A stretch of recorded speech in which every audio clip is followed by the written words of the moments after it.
Hello bachcho, let's see the question. Are the nucleons fundamental particles or do they consist of still smaller parts? One way to find out is to probe a nucleon just as Rutherford probed an atom.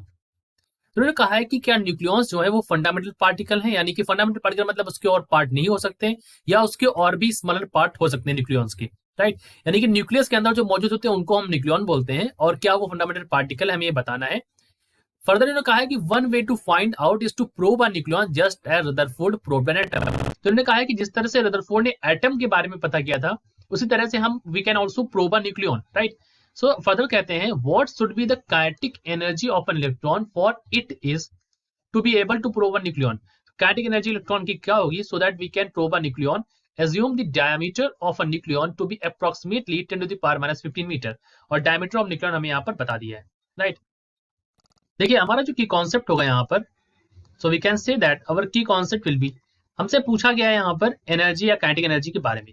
देखिए energy निकालने के लिए जो हमारे पास simple सा formula होगा that would be E is equal to h c by lambda, ठीक है। एच हमारा यहाँ पर क्या है, h is our Planck's constant, right. H हमारा यहाँ पर प्लैंक्स कांस्टेंट है। सी जो है it is a speed of light. तो अगर हमें यहाँ पर एनर्जी निकालनी है तो हमें ये सारी वैल्यूज यूज करनी पड़ेंगी और प्लैंक कांस्टेंट की वैल्यू होती है 6.62 into 10 to the power minus 34 और हमारा जो स्पीड ऑफ लाइट होती है 3 इंटू 10 की पावर 8 मीटर पर सेकेंड, राइट।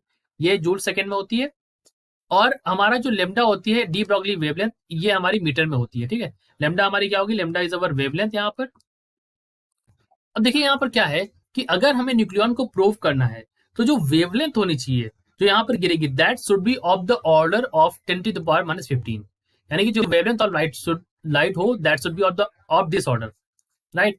क्योंकि अगर हमें यहाँ पर न्यूक्लियन को प्रूव करना है, right, so we can say that, so हमने यहाँ पर लिख दिया, देखिए if a nucleon consist of still smaller parts then by using a radiation of suitable wavelength, और वो सुटेबल वेवलेंथ क्या होगी that should be of the order of diameter of nucleon, right. क्योंकि हमें न्यूक्लियन को यहाँ पर देखना है, इसके इसी के डायमीटर के बराबर की वेवलेंथ लेंगे।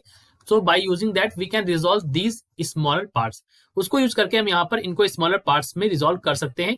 बिकॉज यही रूल होता है कि अगर हमें दो ऑब्जेक्ट को सेपरेटेड देखना है तो वेवलेंथ जो होगी, जो यहाँ पर वेवलेंथ गिरे that should be of the order of the separation, right. तो यहाँ पर जो सेपरेशन होगा वो 10 की पावर माइनस 15 मीटर का है, तो यहाँ पर जो वेवलेंथ होगी that should also be of this order, right. So we can say that जो हमारा लेमडा हो जाएगा यहाँ पर, so our lambda will be 10 to the power minus 15 metre. अब हमें एनर्जी निकालनी है, सो आप जानते हैं E इज इक्वल टू क्या होगा, E is equal to h c by lambda. So we can say that E is equal to h c by lambda. आप H और C की वैल्यू रख दीजिए यहाँ पर 6.62 इंटू 10 की पावर माइनस 34 जूल सेकेंड, और यहाँ पर आप C की वैल्यू रखेंगे 3 इंटू 10 की पावर 8, डिवाइड कर दीजिए इसको लेमडा से। लेमडा की वैल्यू यहाँ पर है 10 की पावर माइनस 15, राइट। तो अगर आप इसको यहाँ पर सॉल्व करेंगे तो आपको क्या मिल जाएगा, you will get the value as minus 15। सो आपको वैल्यू मिल जाएगी, जब हमने इसको सॉल्व किया तो हमें वैल्यू मिली 1.986 इंटू 10 की पावर माइनस 10 जूल, ये वैल्यू हमें मिल गई।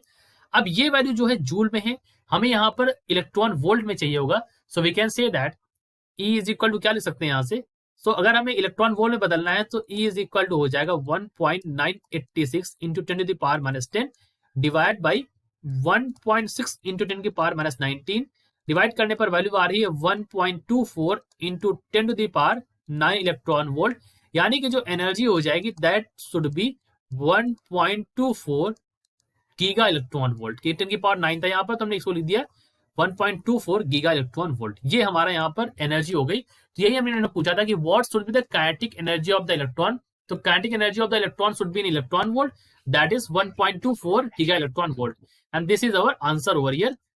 I hope you understood it well. All the best.